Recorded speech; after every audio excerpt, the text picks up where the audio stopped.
नमस्ते दोस्तों, legal point में आपका बहुत-बहुत स्वागत है। मैं हूँ रजनी ठाकुर। आज हम दिल्ली हाई कोर्ट के एक बेहद ही महत्वपूर्ण और संवेदनशील फैसले पर चर्चा करेंगे, जो बच्चों के खिलाफ अपराध और पोक्सो एक्ट से जुड़ा है। यह फैसला इस बात की मिसाल है कि कैसे अदालतें नाबालिग पीड़ितों की गवाही को महत्व देती है। वीडियो शुरू करने से पहले मेरी आपसे विनती है कि अगर आपने अभी तक हमारे चैनल को सब्सक्राइब नहीं किया, तो अभी कर लें और बेल आइकन ज़रूर दबाएं ताकि कोई भी लीगल अपडेट आपसे मिस ना हो। सबसे पहले जानते हैं इस केस के ज़रूरी विवरण। केस का नाम धर्मेंद्र कुमार बनाम state government of NCT of Delhi, court Delhi high court. फैसले की तारीख 5 जनवरी 2026। जज माननीय जस्टिस नीना बंसल कृष्णा। अपीलकर्ता धर्मेंद्र कुमार। धाराएं पोक्सो एक्ट की धारा 10 और आईपीसी की धारा 354। दोस्तों, इस केस की कहानी कुछ इस तरह से है। घटना स्थल 17 जून 2022 की है। पीड़िता, जो उस समय केवल 3 साल और 11 महीने की थी, अपनी दादी के घर से अपने घर टॉयलेट के लिए आई थी। उस समय उसकी माँ घर पर नहीं थी। आरोपी धर्मेंद्र कुमार, जो उनके घर में किराएदार था, उसने बच्ची को अकेला पाकर उसके साथ गलत हरकत की और अपने प्राइवेट पार्ट को छूने के लिए मजबूर किया। जब बच्ची की माँ घर लौटी तो बच्ची ने अपनी तोतली जुबान में माँ को सारी बात बताई। माँ ने अपनी सास को बताया, जिन्होंने सलाह दी कि बच्ची के पिता, जो घर से बाहर थे, उनके आने का इंतज़ार करें। 2 दिन बाद 29 जून को पिता के लौटने पर पुलिस ने शिकायत दर्ज कराई और आरोपी को गिरफ्तार कर लिया गया। निचली अदालत ने आरोपी को पोक्सो एक्ट के तहत दोषी मानते हुए 7 साल की सज़ा सुनाई। इसी फैसले के खिलाफ आरोपी ने हाई कोर्ट में अपील की थी। दोस्तों, वीडियो में आगे बढ़ने से पहले अगर आपको हमारी जानकारी पसंद आ रही है तो इस वीडियो को लाइक और शेयर करना ना भूलें।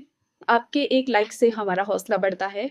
लीगल पॉइंट इन्वॉल्व इस अपील में आरोपी पक्ष ने कई दलीलें दी, जिनका कोर्ट ने बहुत ही तार्किक जवाब दिया।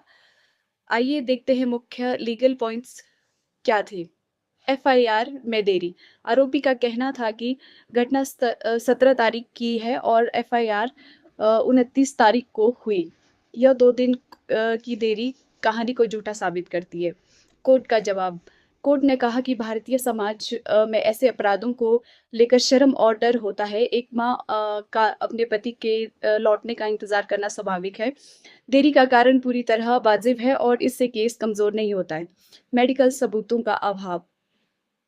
बचाव पक्ष ने कहा कि मेडिकल रिपोर्ट में कोई चोट नहीं मिली है, इसलिए आरोप झूठे हैं। कोर्ट का जवाब।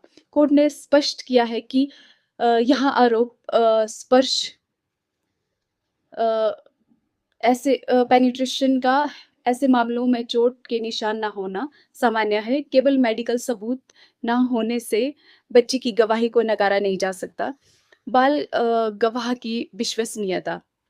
आरोपी ने तर्क दिया कि बच्ची बहुत छोटी है, सिर्फ 5 साल की गवाही के वक्त, और उससे ट्यूटर सिखाया पढ़ाया गया हो सकता है। उसके बयानों में थोड़ा अंतर भी था। कोर्ट का जवाब। कोर्ट ने कहा कि इतनी छोटी उम्र के बच्चे की शब्दावली सीमित होती है। अगर धारा 164 बयान और कोर्ट की गवाही में मामूली अंतर हो तो भी मुख्य बात अगर एक जैसी है तो गवाही मानी जाएगी। बच्ची ने बिना किसी डर के कोर्ट में सब सच बताया और यह साबित नहीं हुआ कि उसे किसी ने सिखाया था। पोक्सो एक्ट की धारा 29। कोर्ट ने कहा कि जब अभियोजना पक्ष ने घटना को साबित कर दिया तो पोक्सो एक्ट की धारा 29 के तहत यह मान लिया जाएगा कि आरोपी दोषी है जब तक कि खुद को निर्दोष साबित ना कर दे, और यहाँ आरोपी अपनी बेगुनाही साबित करने में नाकाम रहा। अगर आपके मन में इस केस से जुड़ा कोई सवाल है तो नीचे कमेंट बॉक्स में लिखें। हम आपके सवालों का जवाब देने की पूरी कोशिश करेंगे। दिल्ली हाई कोर्ट ने सभी दलीलों को सुनते हुए फैसला सुनाया। कोर्ट ने माना कि आरोपी ने एक नन्ही बच्ची की मासूमियत का फायदा उठाया है। कोर्ट ने आईपीसी की धारा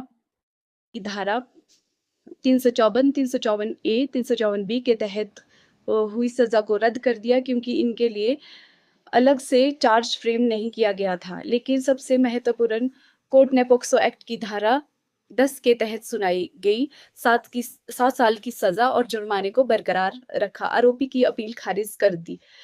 तो दोस्तों, यहाँ था आज का अहम फैसला। यह केस हमें सिखाता है कि कानून बच्चों की सुरक्षा के लिए कितना सख्त है, और गवाह की उम्र नहीं बल्कि उसकी गवाही की सच्चाई मायने रखती है। उम्मीद है आप आपको आज का एपिसोड पसंद आया होगा। जाने से पहले चैनल को सब्सक्राइब करें और बेल आइकन दबाना बिल्कुल ना भूलें। मैं हूँ रजनी ठाकुर, मिलूंगी आपसे अगले वीडियो में एक और नए लीगल पॉइंट के साथ। तब तक के लिए जय हिंद।